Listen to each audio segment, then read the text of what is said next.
So, thank you for that, Teju. There's such a lovely resonance that comes out now um, with thinking about the intersections between voice and instrument, and how really in Teju's talk you can see how the constant dialogue and conversation which happens in these everyday practices of rehearsing together, whether it's for a specific project or whether it is for the continuation of everyday life, as we saw in Professor Siwa's talk. I think, as Teju said, we are in for a nice treat because we do have here one of the performer researchers, I guess, performer participants in the SAT project, himself a researcher, professor by the name of Professor Ip Kim Ho. He's associate professor of performance here at Lingnan University and has, I think, made his whole career out of intercultural experiments, as we'll find out more about today. So, Kim Ho, thank you. Thank you. Right. Thanks for the nice introduction. Yeah, and really thank you for CCRD to invite me to give this talk. And particularly thank you to Professor Teju. You have invited me to go to India and have this opportunity to participate in the SAT project. It's a nice opportunity to see all these different speakers, including Professor Professor Yusuwa is my teacher since I was in my 20s, actually. So it's very nice to see Professor Yu here. Hi. We can't see you face to face. No problem. Yeah, so I will be looking forward to John's speech as well. Right, today I would like to do something like this on the yangqin because I have written an article about my experience in Bangalore, 2019, was it right? 2019. And so I would like to share with you the first chapter of this article with the demonstration on the yangqin. In fact, just to let you know a little bit about this article, before my time teaching at Lingnan University at the music unit, well, a couple of years ago, I was actually in Germany. I was doing my research in Freie University in Berlin in the Interweaving Performance and Culture Research Center. And I'm very glad that after so many years now, we are still in touch, and they are very inspired by my experience in India as an intercultural interweaving experience. So they are going to publish this article on performance research.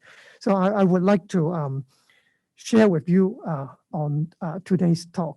So for most of the audience, I hope this presentation will give you some time to think about a question on interculture and practice as research. And for my students at Lingnan, I know some of you are here and also many of you are on Zoom. Maybe you could focus on what we talk about, how to apply creativity as an action. I know that you are doing your final presentation next week, and in my creative expression with music class, you were asking me questions on how music can be performed as a performative action. So I hope today you can use my presentation as an example, think about the issue on practitioner and research, how practitioner and research are related to each other. So before I start, if you would like to, particularly for those who are at home, if you would like to see the screen like what we are sharing live, please choose split screen and pin down the two screens that I am going to use. And so on one hand, you will see my PowerPoint presentation, and on the other hand, you will see the yangqin at the same time. Okay, so I will start my presentation.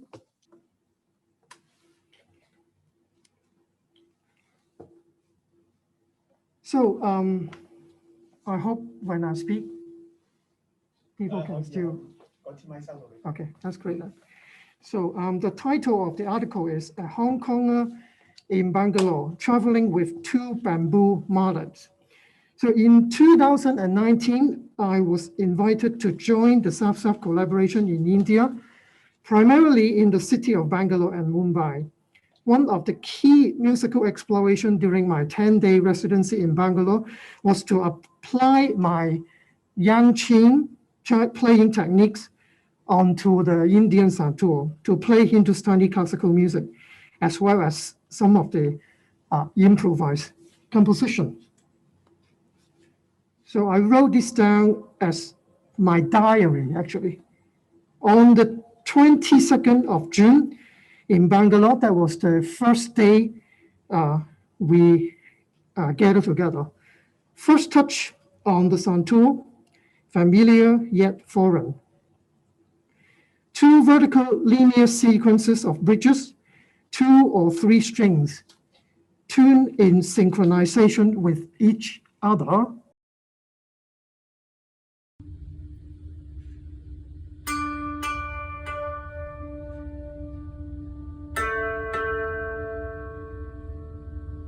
Forming a series of musical notes on each sequence of bridges.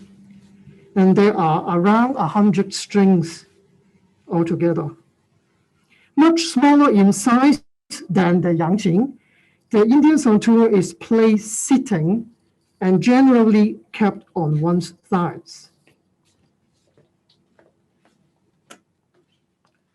Fine tuning can be operated by means of rolling beads, as it is shown on this photo, that subtly alter the tension of individual strings, unlike the fine tuning trolleys on the yangqin that actually alter the length of the strings.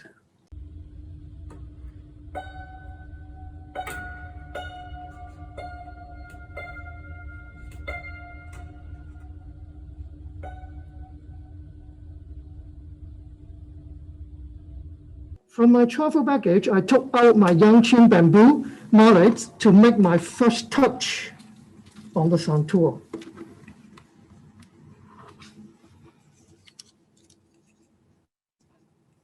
And that's the stick I got from Mumbai.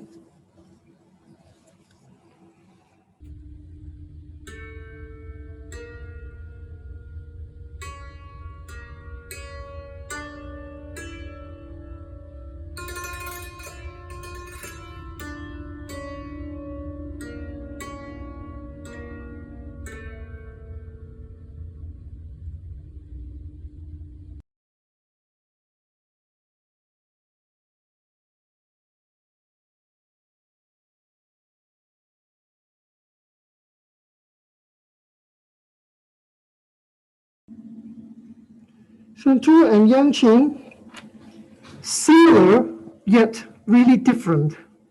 Familiar faces, yet really strangers.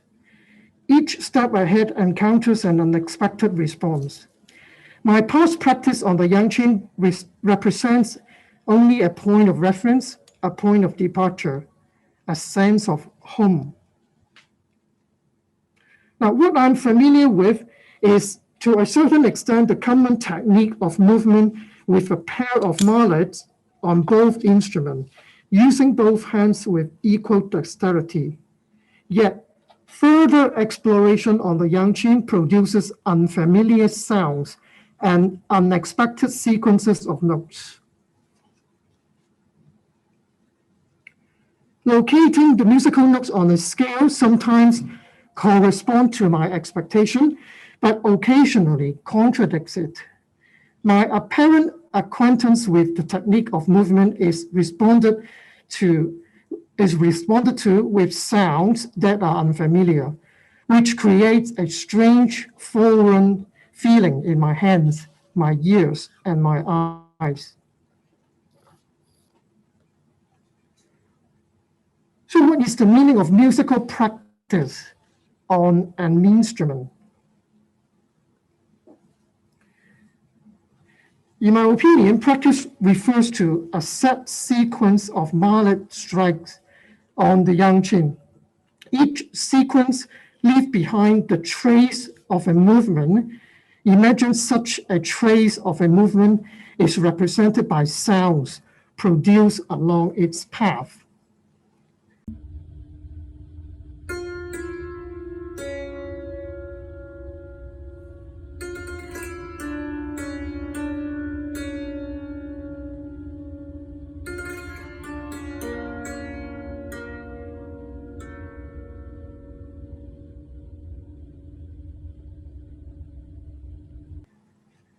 Such a practice of movements is allegorical to the memorizing of a choreographed dance piece.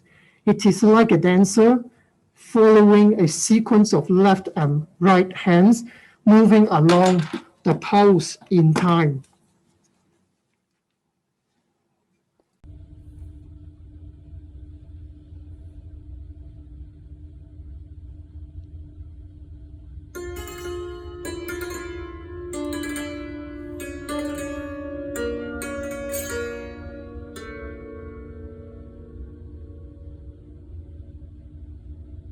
The musical work is a representation of the trace of a movement, of a journey. I'm quoting Roland Barthes, from this moment that the work becomes the trace of a movement, of a journey, the artist is in search of his truth, and this quest forms an order in itself.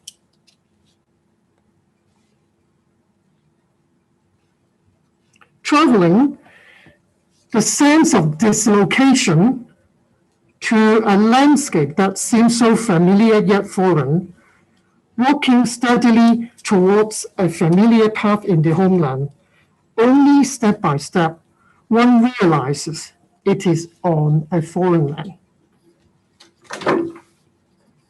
Now imagine my two mallets like two legs, right and left, walking steadily along the path of a musical scale.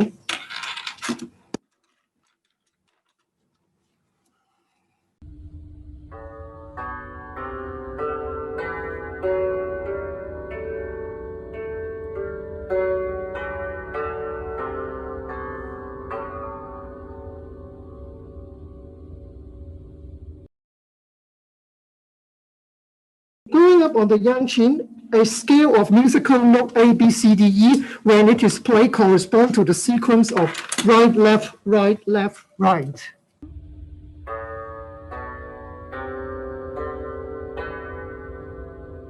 Now, looking at the two vertical linear sequence of bridge right and left of the Santoor and locating the same starting note A on the Santoor, I explore the same sequence of steps, and the scale of musical notes respond with the sound A, B, B, D, E. In fact, a different scale. Now, if I imitate that on this instrument, would be something like this.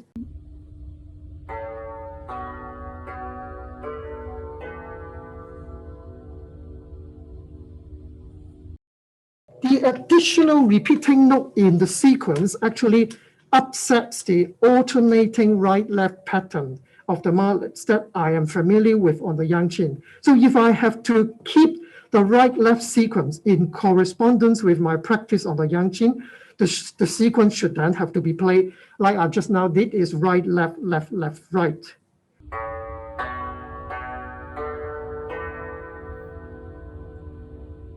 Now, with this redundant left in the sequence, the steady right-left mallet pattern can no longer be maintained, and such a sensation can be compared to being incapable of walking smoothly or properly with consecutive right and left hands.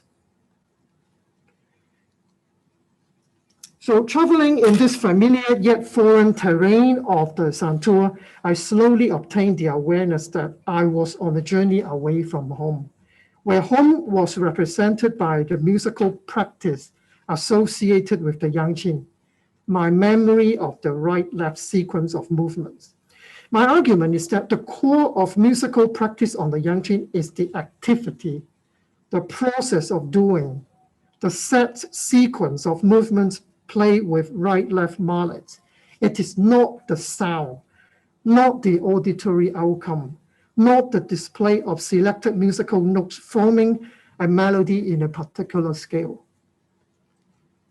A musical tradition is rather manifested by how a sequence of notes are choreographed on an instrument as controlled by the dexterity of the left and right mallets and the orientation of sound related to space.